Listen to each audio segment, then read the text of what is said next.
Hello students, this is our second video of third chapter of subject SST, naming the northern plains. In former video, we have known about the expansion of northern plains and how many states it covers.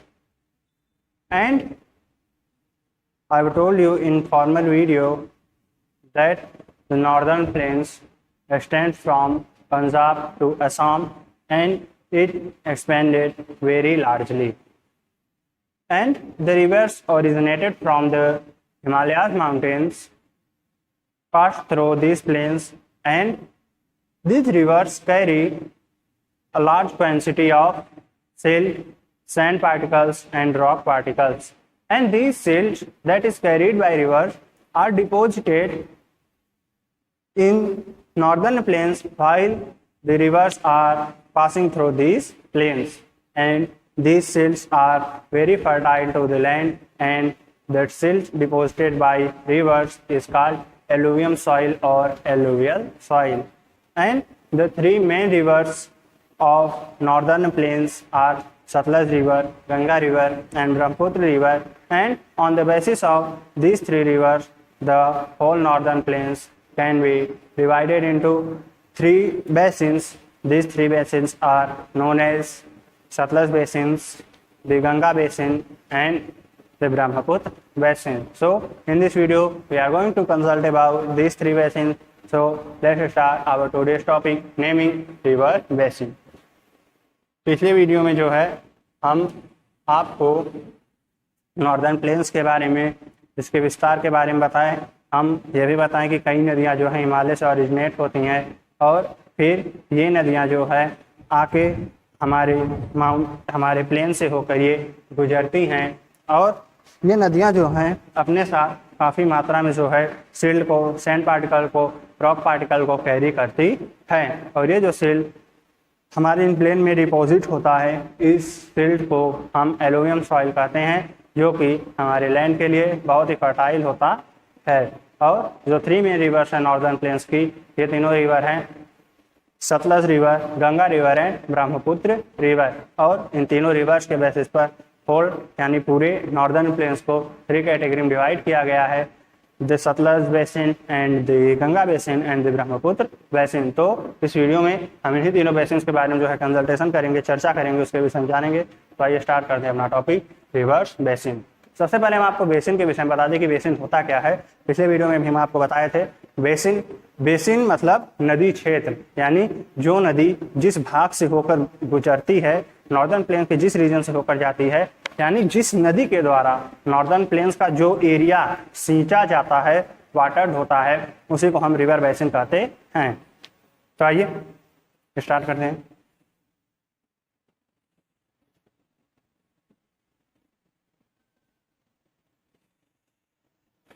देखिए, an area that is watered by a river or its tributaries is called a river basin। यानी ऐसा area, ऐसा क्षेत्र जो कि किसी नदी अथवा उस नदी की किसी सहायक नदी द्वारा सींचा जाता है, वाटर्ड होता है, उस एरिया को हम बेसिन कहते हैं। बेसिन यानी कोई स्पेसिफिक एरिया, कोई विशेष एरिया जो कि कोई स्पेसिफिक रिवर द्वारा वाटर्ड होता है, उस एरिया को ही हम बेसिन कहते हैं। The northern plains consist of three river basins. जो नॉर्दर्न प्लेन्स है वो थ्री रिवर बेसिन से बना होता है, यानी नॉर्दर्न प्लेन्स में थ्री रिवर बेसिन्स होते हैं। हम आपको थ्री रिवर बेसिन्स बता चुके हैं। ये थ्री रिवर बेसिन्स होते कौन कौन से हैं? The Sutlej basin, the Ganga basin and the Brahmaputra basin. तो यहाँ पर इस वीडियो में हम इन्हीं तीनों बेसिन्स के ऊपर जो है कंसल्टेशन करेंगे। तो इन बेसिन्स के ऊपर कंसल्टेशन करने से पहले यहाँ पर थोड़ा हम ट्राइब्यूटरी के बारे में हम आपको बता दें। ट्राइब्यूटरी की हिंदी होती है सहायक नदी, यानी किसी बड़ी नदी से जो छोटी छोटी नदियाँ या छोटी छोटी नहरें या घाटियाँ निकलती हैं, उन्हें हम ट्राइब्यूटरीज कहते हैं। As here it is given, Here we have in knowledge, a tributary is a river or stream that flows into a large river or lake. यानी ट्राइब्यूटरी एक नदी या एक धारा होती है जो कि किसी दूसरी बड़ी नदी या बड़ी झील से निकलती है। यानी किसी बड़ी नदी या बड़ी झील से जो नहरें या धाराएं निकलती हैं उन्हें हम ट्राइब्यूटरी कहते हैं। चलिए आगे देखते हैं। तो हमारा सबसे पहला टॉपिक है सतलज बेसिन, यानी सतलज नदी क्षेत्र। जिन क्षेत्रों से होकर सतलज रिवर पास थ्रो करती हैं उसे हम सतलज बेसिन कहते हैं। तो आइए यहाँ पे हम कंसल्टेशन करेंगे सतलज बेसिन के विषय में। This Sutlej basin lies in the westernmost parts of the northern plains। यानी जो सतलज बेसिन होता है वो नॉर्दर्न प्लेन्स, उत्तर के मैदान के सबसे वेस्टर्न मोस्ट पार्ट में, यानी सबसे पश्चिमी भाग में पाया जाता है। जो हमारा नॉर्दर्न प्लेन्स होता है, नॉर्दर्न प्लेन्स का मैप अगर आप देखेंगे, उसे ऑब्जर्व करेंगे तो उसमें जो वेस्टर्न मोस्ट पार्ट में जो बेसिन पाया जाता है वही बेसिन सतलज बेसिन होता है। यहाँ पे यही बताया गया है कि जो सतलज बेसिन होता है वो नॉर्दर्न प्लेन्स के सबसे वेस्टर्न मोस्ट पार्ट में स्थित होता है। This Sutlej is the longest tributary of the Indus. यानी जो सतलज नदी होती है वो इंडस नदी अर्थात सिंधु नदी की सबसे बड़ी सहायक नदी है। इंडस रिवर की सबसे बड़ी ट्राइब्यूटरी सतलज रिवर ही है।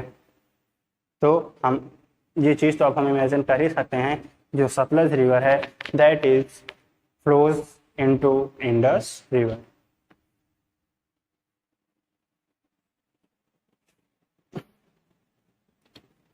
आइए आगे देखते हैं।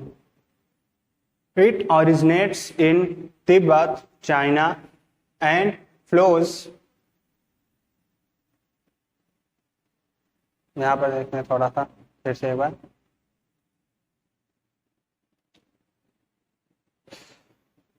It originates in the Tibet, China and flows through Himachal Pradesh to enter Punjab.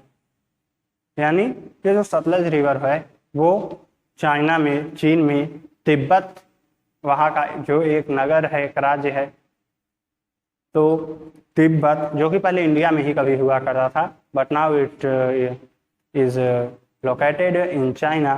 तो ये जो सतलज नदी है वो चाइना में, चीन में, तिब्बत में ओरिजिनेट होती है, तिब्बत में इसका उद्गम होता है और फिर यह हिमाचल प्रदेश से होते हुए पंजाब में आके मिलती है। तो यहाँ पे वही बताया गया है कि ये जो है तिब्बत सतलज नदी ये तिब्बत चाइना से ओरिजिनेट होती है और फिर हिमाचल प्रदेश से होते हुए यह पंजाब में प्रवेश करती है।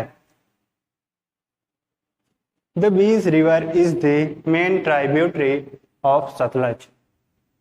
सतलज नदी की सबसे बड़ी सहायक नदी या सबसे मुख्य सहायक नदी बी रिवर है। जो बी रिवर है वो सतलज नदी की सबसे प्रमुख ट्राइब्यूटरी है।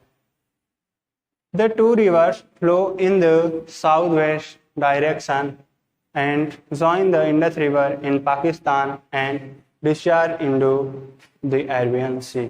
तो ये दोनों जो रिवर हैं वो यहाँ पर आप देख सकते हैं south west direction.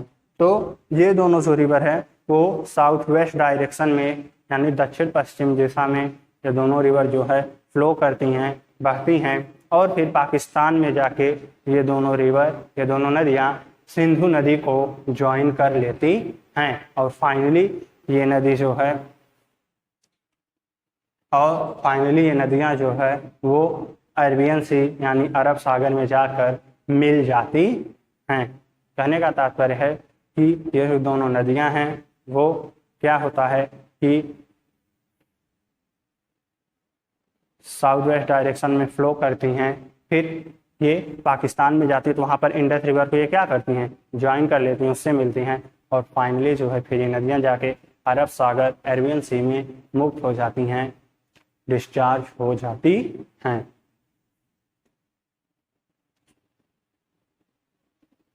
The major states in the Sutlej basin are Punjab and Haryana, यानी सतलज बेसिन के जो प्रमुख राज्य हैं वो पंजाब और हरियाणा हैं।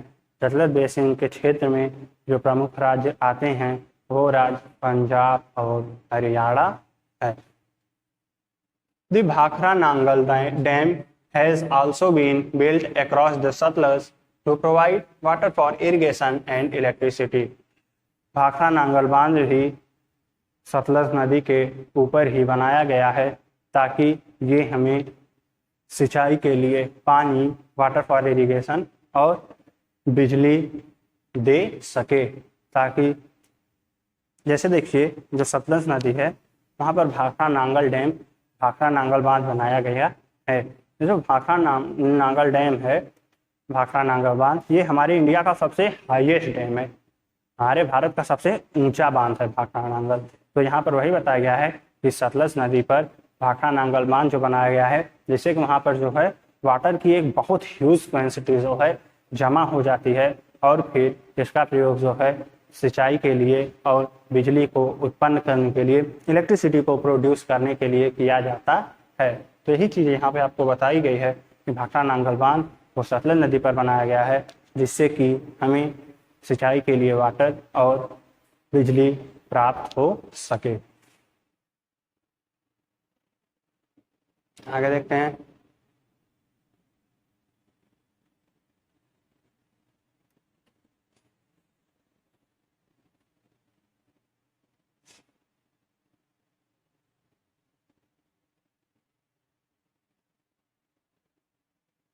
Satluj Basin is this Satluj Basin is famous for its surplus agriculture production, यानी जो सतलज बेसिन रीजन है ये अपने अत्यधिक उत्पादन यानी आवश्यकता से अधिक उत्पादन, तो जो सतलज बेसिन है ये अपने अत्यधिक उत्पादन सरप्लस प्रोडक्शन के लिए पूरे वर्ल्ड में फेमस है, प्रसिद्ध है। यानी यहाँ पर जो प्रोडक्शन होता है क्रॉप्स का वो बहुत ज़्यादा होता है।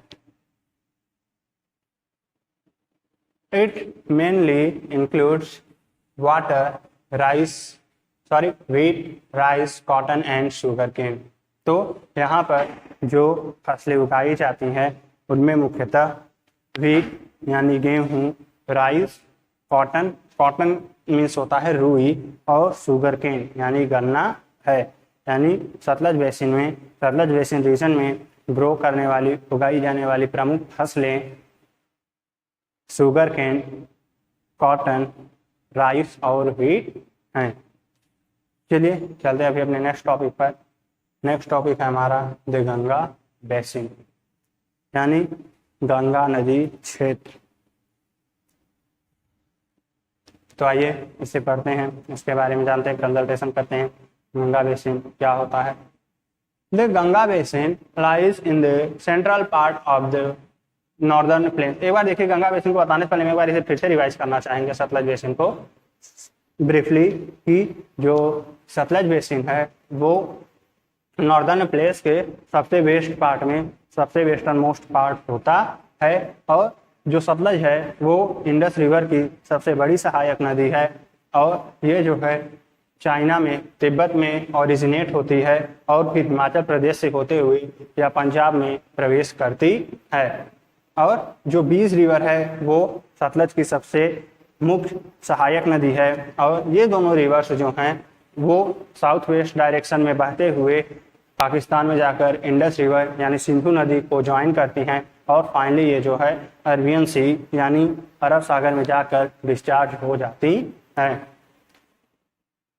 और इस सतलज नदी के रीजन में मुख्य रूप से जो दो स्टेट आते हैं वो पंजाब और हरियाणा हैं। भाखरा नांगल बांध भी सतलज नदी पर ही बनाया गया है ताकि इससे हमें सिंचाई के लिए पानी और इलेक्ट्रिसिटी प्राप्त हो सके। और जो सतलज बेसिन है वो अपने अत्यधिक प्रोडक्शन के लिए फेमस है। यहाँ पर उगाई जाने वाली प्रमुख फसलें गेहूँ, चावल, गन्ना और कपास हैं। आइए कंसल्टेशन करते हैं द गंगा बेसिन के ऊपर। So now we are going to consult about the Ganga basin, यानी गंगा नदी क्षेत्र। Here we can see the Ganga basin lies in the central part of the northern plains, यानी गंगा बेसिन, गंगा नदी क्षेत्र ये नॉर्दर्न प्लेन्स के एकदम सेंट्रल पार्ट, एकदम बीच वाले भाग में स्थित होता है। यानी अगर यहाँ पर आप देख सकते हैं, अगर इसे हम इमेजिन करें कि हमारा नॉर्दर्न प्लेन्स है, तो जो गंगा बेसिन है वो यहाँ पर एकदम बीच में गंगा बेसिन जो है वो लाई होगा, स्थित होगा। तो यही बताया गया है कि जो गंगा बेसिन रीजन होता है ये नॉर्दर्न प्लेन्स के सेंट्रल पार्ट में एकदम बीच वाले भाग में स्थित होता है। The Ganga the main river originates as Bhagirathi from the Gangotri glacier. Gangotri glacier वो हिमालय माउंटेन में स्थित होता है। तो यहाँ पर बताया गया है कि जो देखिए हिमालय में भी 3 रीजन होते हैं ना, ग्रेटर हिमालयाज, मिडल हिमालयाज और लोअर हिमालयाज। तो ग्रेटर हिमालयाज पर यही वाला जो गंगोत्री ग्लेशियर है वो ग्रेटर हिमालयाज पर पाया जाता है। ग्लेशियर मतलब बर्फ, एक चलती फिरती बर्फ की नदी हम समझ सकते हैं। बर्फ का एक बहुत बड़ी नदी, उसी को हम क्या कहते हैं, ग्लेशियर कहते हैं। तो यहाँ पर वही बताया गया है कि जो गंगा नदी है वो गंगोत्री ग्लेशियर से निकलती हैं। किस नाम से? भागीरथी नाम से। यानी हिमालय पर्वत पर जो गंगोत्री ग्लेशियर है, उस गंगोत्री ग्लेशियर से गंगा नदी भागीरथी के रूप में निकलती हैं। As it flows down the slope of the Himalayan mountains, it is joined by Alaknanda, and the Ganga begins at the confluence of Bhagirathi and Alaknanda rivers at Devprayag. तो देखिए यहाँ पर बताया गया है कि जैसे ही गंगा नदी हिमालय की ढलानों से बहते हुए नीचे आती हैं, यहाँ पर ये गंगा नदी अलकनंदा नदी के द्वारा ज्वाइन की जाती हैं। यानी हिमालय की ढलानों से बहते हुए नीचे आने पर गंगा नदी अलकनंदा नदी से मिल जाती हैं, और फिर ये गंगा नदी जो है देवप्रयाग में, यानी प्रयागराज में अलकनंदा और गंगा नदी के संगम के रूप में उद्भूत होती है।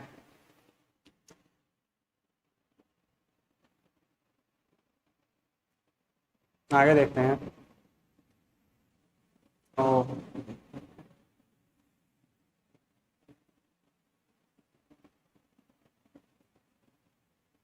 यहाँ पर आप देख सकते हैं,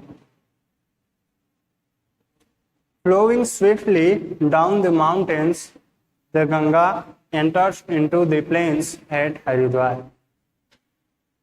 यानी गंगा नदी पर्वतों से तेजी से बहते हुए, ये गंगा नदी जो है पर्वतों से तेजी से बहते हुए हरिद्वार के मैदानों में प्रवेश करती है। यानी जब पर्वत से बहती हुई गंगा नदी नीचे आती हैं तो हरिद्वार में ये प्लेन्स में जो है एंटर करती हैं। It then flows through the states of Uttarakhand, Uttar Pradesh, Bihar and West Bengal. और फिर इसके बाद यानी जब हरिद्वार में गंगा नदी प्रवेश कर जाती है, तब फिर वहाँ से ये गंगा नदी उत्तराखंड, उत्तर प्रदेश, बिहार और वेस्ट बंगाल से भी होकर गुजरती हैं।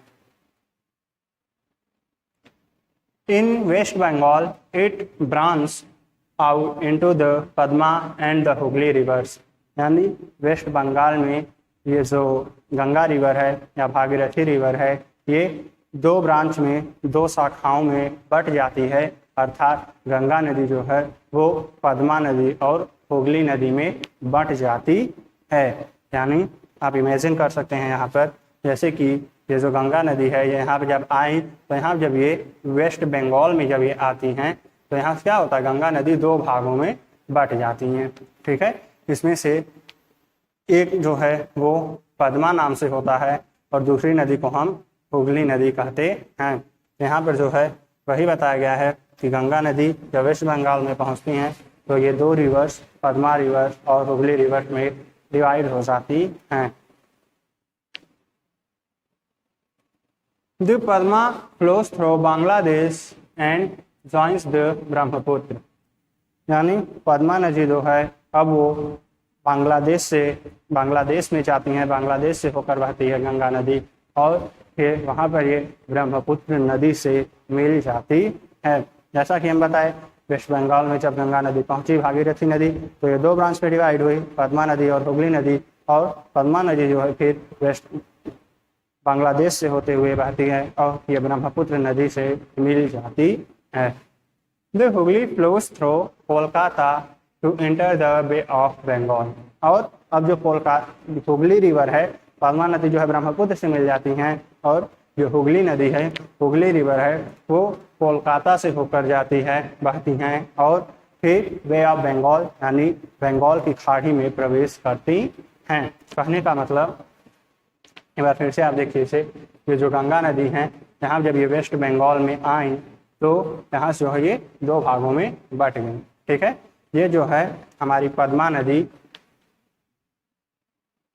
ये हमारी जो पद्मा नदी है क्या है कि यहाँ पे आके बांग्लादेश से होकर गुजरती हैं, बांग्लादेश से, और फिर यहाँ पर ये नदी आके ब्रह्मपुत्र नदी को ज्वाइन कर लेती हैं, ब्रह्मपुत्र नदी को ये ज्वाइन कर लेती हैं और फिर ये जो पद्मा रिवर थी और यहाँ पर इस रिवर का क्या नाम होता है, हुगली।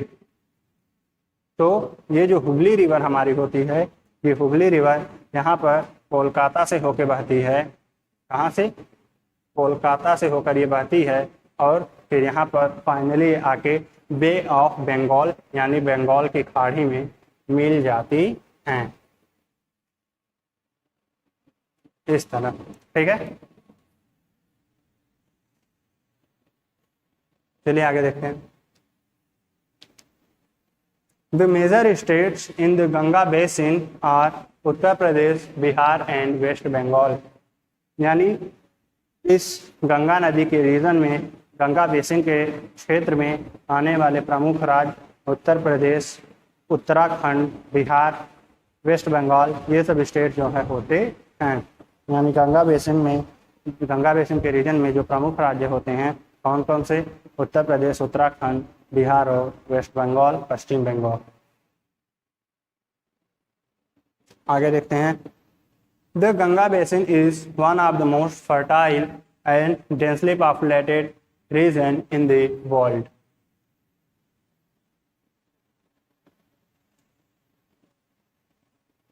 यानी गंगा बेसिन जो है पूरे वर्ल्ड का सबसे फर्टाइल और पॉपुलेटेड रीजन है, यानी यहाँ की जो भूमि है बहुत ही उपजाऊ होती है और यहाँ पर काफ़ी ज़्यादा संख्या में लोग रहते हैं।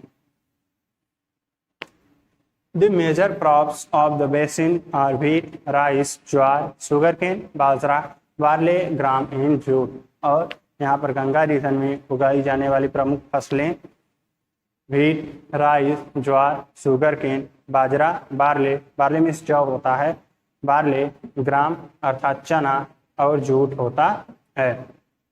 यानी ये जो गंगा रीजन बेसिन होता है, गंगा बेसिन का जो क्षेत्र होता है, गंगा नदी का जो क्षेत्र होता है वहाँ पर मुख्य रूप से गेहूँ, चावल, ज्वार, बाजरा, जौ, चना, जूट इत्यादि फसलों की खेती की जाती है।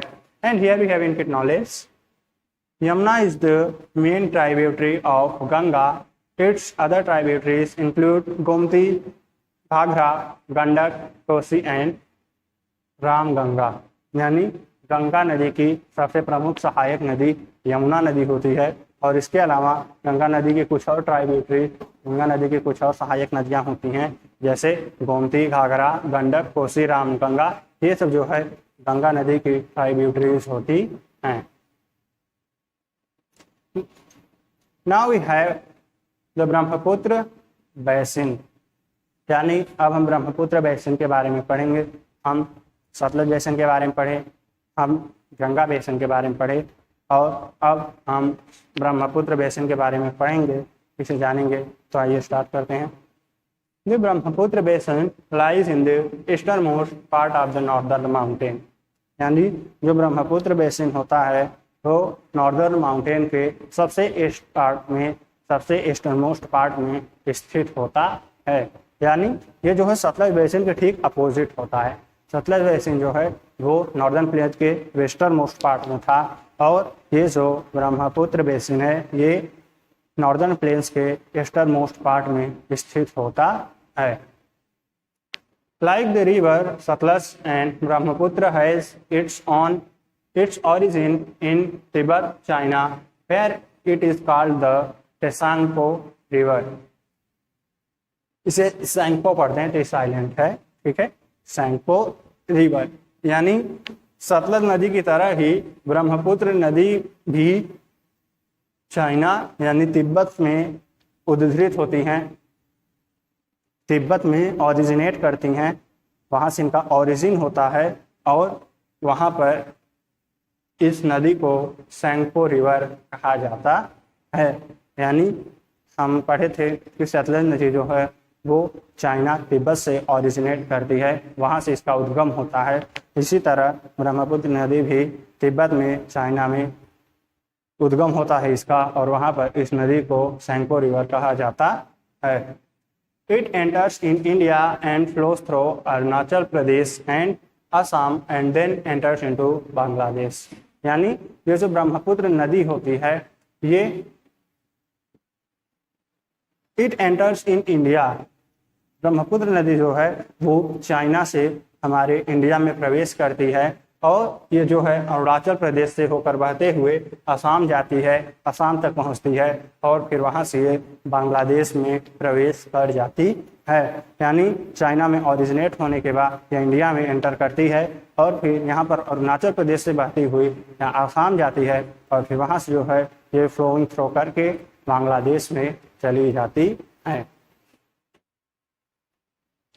In Bangladesh, it joins the Ganga Padma to form the world's biggest delta called the Sundarban delta.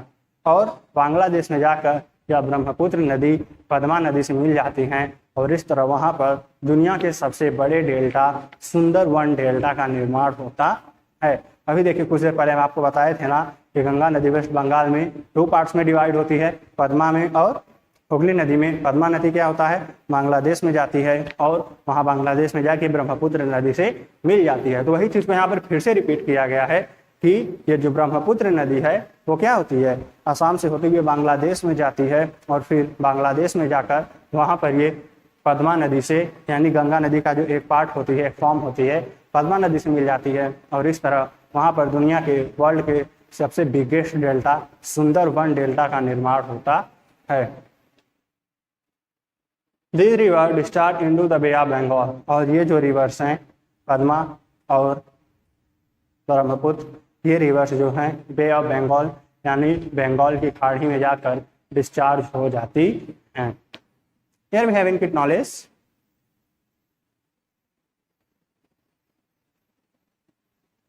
देखिए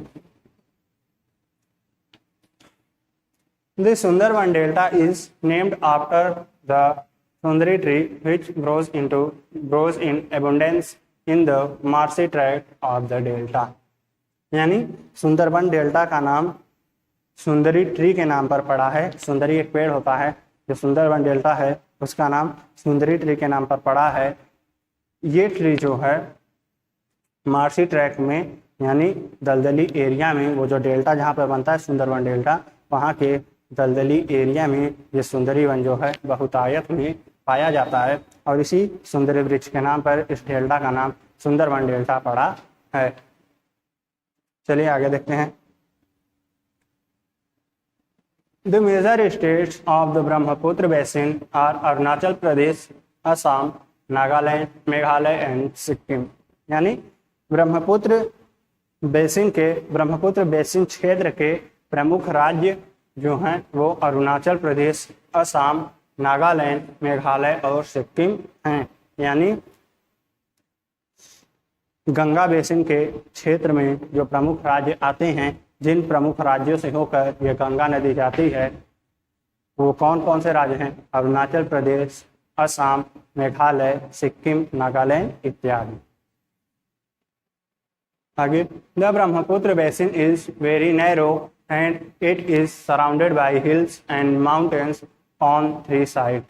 यानी ये जो ब्रह्मपुत्र बेसिन है ये बहुत ही संकरा होता है, बहुत ही पतला होता है और यह हिल्स यानी पहाड़ियों और पर्वतों द्वारा 3 ओर से घिरा होता है। जो ब्रह्मपुत्र बेसिन है,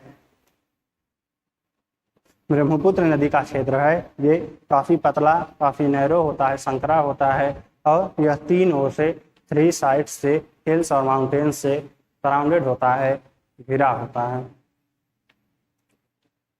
the major hills are Gairo, खासी एंड नागा हिल्स। तो जैसा कि हम बताएं कि ब्रह्मपुत्र बेसिन 3 साइड से हिल्स और माउंटेन से घिरा होता है। तो यहाँ पर जो प्रमुख हिल्स हैं यहाँ के वो कौन कौन से हैं? गैरो, खासी और नागा हिल्स यहाँ के प्रमुख हिल्स हैं। The major crops of the basin are rice, jute and tea. और ब्रह्मपुत्र बेसिन रीजन में उगाई जाने वाले प्रमुख फसलें, यहाँ की प्रमुख फसलें राइस, जूट और टी हैं। आइए यहाँ पर इवेल्युएट योरसेल्फ में देखते हैं। आपको नेम द फॉलोइंग, यहाँ पे नेम देना है, ठीक है? क्या नेम देना है? The glacier from where the river Bhagirathi originate. यानी आपको इस ग्लेशियर का नाम लिखना है यहाँ से भागीरथी नदी उद्भूत होती हैं, निकलती हैं। उस ग्लेशियर का क्या नाम है? उस ग्लेशियर का नाम है गंगोत्री ग्लेशियर। क्या नाम है?